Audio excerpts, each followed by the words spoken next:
தமிழ் எக்ஸாமுக்கு போயிட்டாலே நம்ம எல்லாருக்குமே இருக்கக்கூடிய ஒரு மிகப்பெரிய பிரச்சனை என்ன? Spelling mistake. பிழை இல்லாமல் எழுதுறது. இது ரொம்ப பெரிய கஷ்டமா நிறைய பேர் நினைச்சிட்டு இருப்பாங்க. ஆனா நானும் உன்ன மாதிரி தான் 10th ஸ்டாண்டர்ட்ல 12th ஸ்டாண்டர்ட்ல இருந்தேன். எனக்கு ஒரு டீச்சர் கிடைச்சாங்க. அந்த டீச்சர் என்ன பண்ணுவாங்க, ஒரு சில விஷயங்களை சொல்லிக் கொடுத்தாங்க. நான் உனக்கு அதெல்லாம் ஷேர் பண்றேன். ஒரு 3 பாயிண்ட் மட்டும் நான் சொல்றேன், அதை நீங்க கேட்டுக்கோங்க.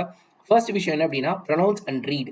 அதை உச்சரிச்சு பார்க்கணும். பிழை இல்லாமல் எழுதுறது எப்படி இருக்கு பாத்தியா? பிழை இல்லாமல் எழுதுவது, பிழை இல்லாமல் எழுதுவது. இந்த மாதிரி நீங்க ப்ரொனவுன்ஸ் பண்றதுலயே எந்த லகரங்கள் வரும், லகரம் வருங்கிறத உன்னால உணர முடியும். இந்த மாதிரி நீங்க ப்ரொனவுன்ஸ் பண்ணி எழுதுறப்ப உன்னோட மார்க் கண்டிப்பா மிஸ் ஆகவே ஆகாது. நீ கண்டிப்பா தப்பே விட முடியாது.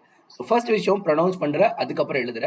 அடுத்து கரெக்ட் யுவர் செல்ஃப். நீனே என்ன பண்ண, ப்ரொனவுன்சியேஷனை மெதுவா சொல்லி பார்க்கறது, ஒன்ன நீயே திருத்திக்கிறதுக்கான வழிமுறைகளை பார்த்தீங்கன்னா ஈஸியா என்ன பண்ணிடலாம், சூப்பரா ஸ்பெல்லிங் மிஸ்டேக் இல்லாமல் எழுதிடலாம். இல்ல எனக்கு இதை தாண்டியும் டீட்டெயிலா எனக்கு சொல்லி கொடுத்தா நல்லா இருக்கும் அப்படின்னு நீங்க ஃபீல் பண்ணீங்கன்னா, இந்த வீடியோ கீழே பாருங்க. இப்பயே இன்னொரு லிங்க் கொடுத்துருக்கேன். அதுல நம்மளோட தமிழ் ஐயா ரொம்ப ரொம்ப ரொம்ப ரொம்ப கிளீன் அண்ட் கிளியரா, ரொம்ப சூப்பரா உனக்கு மிஸ்டேக்ஸை எப்படிலாம் அவாய்ட் பண்ணணும், என்னென்ன மாதிரிலாம் இருக்கணும், வல்லினம், மெல்லினம், இடையினம், இது எல்லாத்தையும் வச்சு உனக்கு ரொம்ப சூப்பரா சொல்லி கொடுத்துருக்காங்க. இதெல்லாம் தெரிஞ்சுட்டு போனேன்னா கண்டிப்பா இந்த தடவை எக்ஸாம்ல உனக்கு ஸ்பெல்லிங் மிஸ்டேக் வரவே வராது.